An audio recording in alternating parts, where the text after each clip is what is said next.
ಶಿಕ್ಷಣ ಸಚಿವರಾಗ್ತಾ ಇದ್ದಂತೆ ಪ್ರಹ್ಲಾದ್ ಜೋಶಿ ಅವರು ಫುಲ್ ಅಲರ್ಟ್ ಆಗಿದ್ದಾರೆ. ರಾಷ್ಟ್ರೀಯ ಪರೀಕ್ಷಾ ಸಂಸ್ಥೆಯ ಉನ್ನತ ಅಧಿಕಾರಿಗಳ ಜೊತೆಗೆ ಸಭೆಯನ್ನ ನಡೆಸಿದ್ದಾರೆ. ಎನ್ಟಿಎ ಜೊತೆಗೆ ಸಭೆ ಮಾಡಿದ್ದಾರೆ. ರಾಷ್ಟ್ರೀಯ ಪರೀಕ್ಷಾ ಸಂಸ್ಥೆಯ ಜೊತೆಗೆ ಉನ್ನತ ಅಧಿಕಾರಿಗಳ ಜೊತೆಗೆ ಸಭೆ ಮಾಡಿದ್ದಾರೆ. ನವದೆಹಲಿಯಲ್ಲಿ ಸಭೆಯನ್ನು ನಡೆಸಿದ್ದಾರೆ ಕೇಂದ್ರ ಶಿಕ್ಷಣ ಸಚಿವ ಪ್ರಹ್ಲಾದ್ ಜೋಶಿ ಅವರು. ಎನ್ಟಿಎ ಸಚಿವಾಲಯದ ಅಧಿಕಾರಿಗಳೊಂದಿಗೆ ಉನ್ನತ ಮಟ್ಟದ ಸಭೆಯಾಗಿದೆ. ಸಂಸ್ಥೆಯ ವ್ಯವಸ್ಥೆಯನ್ನ ಮತ್ತಷ್ಟು ಬಲಪಡಿಸೋದಕ್ಕೆ ಸಚಿವರು ಸೂಚನೆಯನ್ನ ಕೊಟ್ಟಿದ್ದಾರೆ.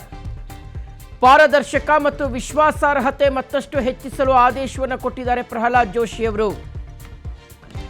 ನೋಡಿ, ಪರೀಕ್ಷೆಯಲ್ಲಾದಂತಹ ಒಂದು ಅಕ್ರಮದಿಂದ ಓರ್ವ ಸಚಿವರ ತಲೆದಂಡ ಆಯಿತು. ಧರ್ಮೇಂದ್ರ ಪ್ರಧಾನ್ ಅವರು ತಮ್ಮ ಸ್ಥಾನಕ್ಕೆ ರಾಜೀನಾಮೆಯನ್ನು ಕೊಡಬೇಕಾಯಿತು.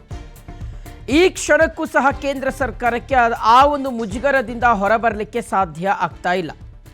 ಈತನ್ಮಧ್ಯೆ ಪ್ರಹ್ಲಾದ್ ಜೋಶಿ ಅವರಿಗೆ ಶಿಕ್ಷಣ ಖಾತೆಯನ್ನು ಕೇಂದ್ರ ಸರ್ಕಾರ ಕೊಟ್ಟಿದೆ. ಹೆಚ್ಚುವರಿಯಾಗಿ ಒಂದು ಖಾತೆಯನ್ನು ಅವರಿಗೆ ಸದ್ಯ ನಿಭಾಯಿಸ್ತಾ ಇದ್ದಾರೆ.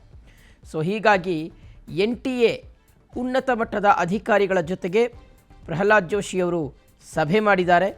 ಮುಂದೆ ಆಗಬೇಕಾಗಿರ್ತಕ್ಕಂಥ ಬದಲಾವಣೆಗಳು ಮತ್ತು ಪರೀಕ್ಷೆಗಳನ್ನು ಯಾವ ರೀತಿಗೆ ಸದೃಢವಾಗಿ ಮಾಡಬೇಕು, ಯಾವ ರೀತಿಗೆ ಅಕ್ರಮಗಳು ಇಲ್ಲದ ರೀತಿಯಲ್ಲಿ ಮಾಡಬೇಕು, ಅಕ್ರಮಗಳ ತಡೆಗಟ್ಟುವಿಕೆಯ ವಿಚಾರಕ್ಕೆ ಸಂಬಂಧಪಟ್ಟಂತೆ ಯಾವ ರೀತಿಗೆ ಕ್ರಮ ವಹಿಸಬೇಕು, ಇದೆಲ್ಲದರ ಬಗ್ಗೆಯೂ ಸಹ ಅಧಿಕಾರಿಗಳೊಂದಿಗೆ ಸಮಾಲೋಚನೆಯನ್ನು ಮಾಡಿದ್ದಾರೆ ಕೇಂದ್ರ ಶಿಕ್ಷಣ ಸಚಿವರಾಗಿರುವಂತಹ ಪ್ರಹ್ಲಾದ್ ಜೋಶಿ ಅವರು.